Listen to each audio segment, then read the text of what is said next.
আসসালামু আলাইকুম, কেমন আছেন সবাই? আশা করছি আপনারা সবাই খুব ভালো আছেন। যে যেখানে আছেন সুস্থ আছেন, নিরাপদে আছেন। আলহামদুলিল্লাহ, আল্লাহর অশেষ রহমতে আপনাদের দোয়া এবং ভালোবাসায় আমিও বেশ ভালো আছি। সবাইকে নতুন বছরের অনেক অনেক শুভেচ্ছা ও ভালোবাসা জানিয়ে আমার আজকের এই ভিডিওটি শুরু করছি। আশা করছি ভিডিও শুরু থেকে শেষ পর্যন্ত আমার সাথেই থাকবেন।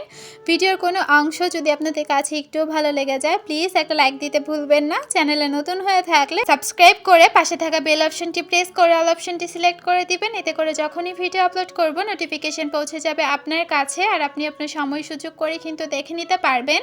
বেশ অনেকদিন পরে আজকে আপনাদের সাথে একটা ভিডিও শেয়ার করছি, আর এটি আজকেরই একটা ভিডিও। তো যেহেতু গত 7 দিন হয়ে গেছে আপনাদের সাথে কোনো ভিডিও শেয়ার করতে পারছি না, অনেকেই জানতে চেয়েছেন আমি কেমন আছি, আমি ঠিক আছি কি না। তো ভাবলাম যে একটা আপডেট ভিডিও আপনাদের সাথে শেয়ার করি। শারীরিক অসুস্থতার জন্য এতদিন আপনাদের সাথে ভিডিও শেয়ার করতে পারি না। আর সবচেয়ে বড় কথা হচ্ছে একটু ব্যস্ত ছিলাম, যেহেতু নতুন একটা বিজনেস শুরু করেছি, সেই বিজনেসেরই কিছু কাজ, সেই সাথে সংসারে কাজকর্ম সব কিছু মিলে একটু ব্যস্ত ছিলাম। আর অসুস্থতা তো আছেই। তো যাই হোক, সকালে উঠে নাস্তা বানিয়েছি, পাখিদের খাবার দিয়েছি, যে কাজগুলো থাকে মোটামুটি সেইগুলো করে এখন বসেছি একটু হাতের কাজ করার জন্য। এই ড্রেসগুলো আমার বিজনেসের আমার পেজে যে ড্রেসগুলো ছিল সেই ড্রেসগুলো এগুলা আসলে অর্ডারই ছিল, তো আমার কাছ থেকে বানিয়ে নেওয়া হয়েছে। তো এখানে হচ্ছে বুতাম দিয়ে 2টা সালোয়ার বানানো হয়েছিল। তো প্রায় 20টা বুতাম লাগিয়েছি, বেশ অনেকটা সময় কিন্তু কেটে গেছে।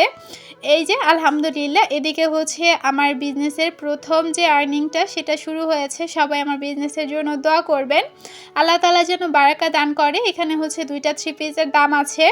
তো যাই হোক, যেহেতু আমার ম্যাক্সিমাম 3 পিসই হচ্ছে বাকি দিয়েছি, তো আস্তে আস্তে টাকাগুলো উঠতে শুরু করেছে। আর এখন হচ্ছে অর্ডারে যে কাজগুলো ছিল সেগুলো একটু গুছিয়ে নেব। এইটা হচ্ছে অর্ডার ছিল, এটা আমার এক মামি নিয়েছে। আমার এক মামি বলবো না, আমার আপন মামি নিয়েছে।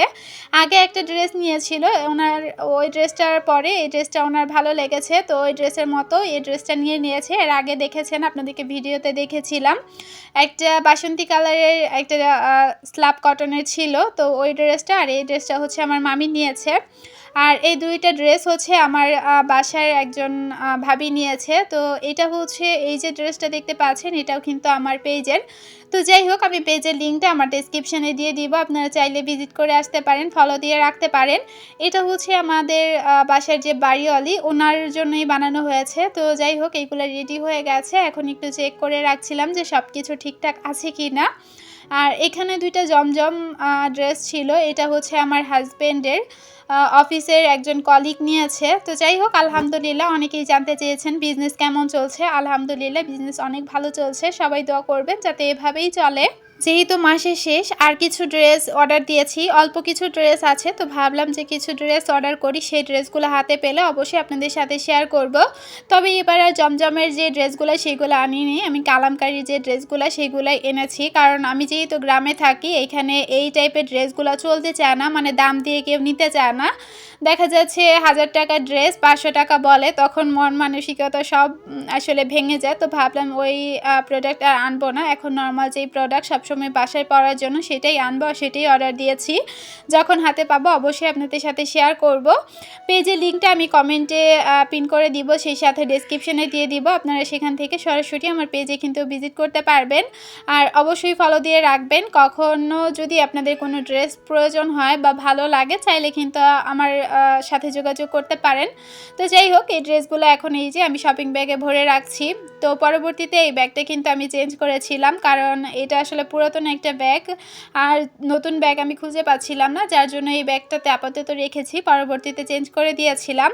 আর বাড়িওয়ালার যেটা ছিল সেটা দিয়ে এসেছি। আর এখন হচ্ছে এই যে ড্রেসগুলো আমি কেটে কিন্তু অফ ক্যামেরায় বানিয়েও নিয়েছি। অলরেডি প্রায় 11টার মতো বাজে। আমরা যারা সেলাই কাজ করি তারা হয়তো জানি একটা ড্রেস বানাতে কিন্তু 1 ঘন্টাও সময়ও লাগে না, কাটিং প্লাস সেলাই কিন্তু ইজিলি হয়ে যায়। তো যাই হোক, বেশি সময় লাগেনি, ইচ্ছা ছিল আপনাদের সাথে শেয়ার করব কিন্তু শেয়ার করতে পারিনি। আর এই যে ড্রেসের ফাইনাল লুক, তো একটু জানাবেন নতুন দর্জি হিসেবে আসলে ড্রেসটা কি ঠিকঠাক আছে কি না।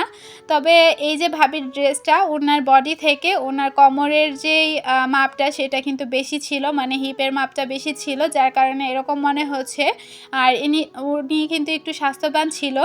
তো যাই হোক, আমি এদিকে কাজ করছিলাম আর আমার ছেলেটা কিন্তু পাশেই বসেছিল। আর এটা হচ্ছে সালোয়ারটা, এটা হচ্ছে প্লাজো বানানো হয়েছে। তো যাই হোক, সালোয়ারটা শেয়ার করলাম না।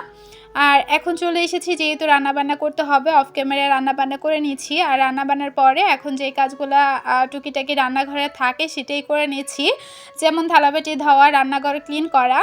আমার অনেক আপুরে আমার কাছে জানতে চেয়েছিলেন আমি যে চুলাটা ব্যবহার করি সেটা কি ইন্ডাকশন নাকি ইনফ্রারেড।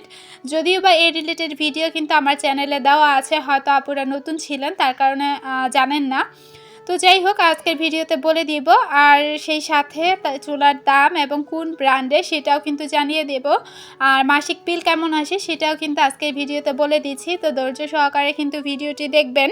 অনেকেই বলেছেন আপু তুমি তোমার চুলাটা স্টিলের মাজনি দিয়ে মাজেও কোনো সমস্যা হয় না।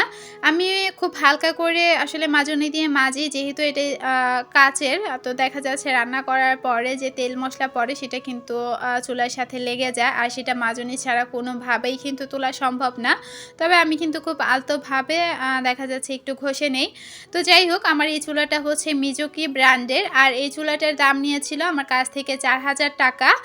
আর আমি যেহেতু এখন সব কিছু এই চুলাতেই রান্নাবান্না করি, যে আপনি A to Z নাস্তা বানানো থেকে শুরু করে চা বলেন বা অন্যান্য যে কোনো খাবার বলেন, আমি সব কিছুই বর্তমানে এই চুলাতে ব্যবহার করছি। তো আমার মনে হয়েছে এই চুলাতে যেই বিলটা আসে সেটার ঠিকই আছে।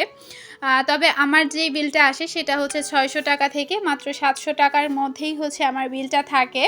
আমার পুরো বাসার যেই বিলটা সেটা হচ্ছে 2200 কিংবা 2300 টাকার মধ্যে। আমার যেহেতু সেলাই মেশিন আছে, সেই সাথে fridge, TV A to Z মিলিয়ে কিন্তু আমার 2200 থেকে 2300 টাকা বিল আসে। তো আগে নর্মালি যখন চুলা ছিল না বা রাইস কুকার ছিল না, তখন কিন্তু আমার বিল আসতো 1300-1400। আর এখন আমার বিল আসে দেখা যাচ্ছে যে মাসে 2200 কিংবা 2300 টাকা। তো বুঝতেই পারছেন, তাহলে এখান থেকে যদি আপনি বাকিটা হিসাব করেন তাহলে কিন্তু পেয়ে যাবেন। তো রাইস কুকারে দেখা যাচ্ছে মাসে 300 টাকা বিল আসে, আর এই চুলাতে বিল আসে 700 টাকা, মোটমাট 1000 টাকা কিন্তু বিল চলে আসে, যেটা আমার কাছে মনে হয়েছে স্বাভাবিক। কারণ একটা গ্যাসের দাম 1500 থেকে 1700 টাকা কিংবা 1800 টাকা কোনো কোনো জায়গায়, সেই ক্ষেত্রে আমি মনে করি কিছুটা হলেও আসলে সেভ হয়। তো যাই হোক, একটু ঝামেলা যখন আসলে গরমকাল থাকে তখন অনেক সময় কারেন্ট থাকে না, সেই সময় দেখা যাচ্ছে যে অনেক প্রবলেমে পড়তে হয়।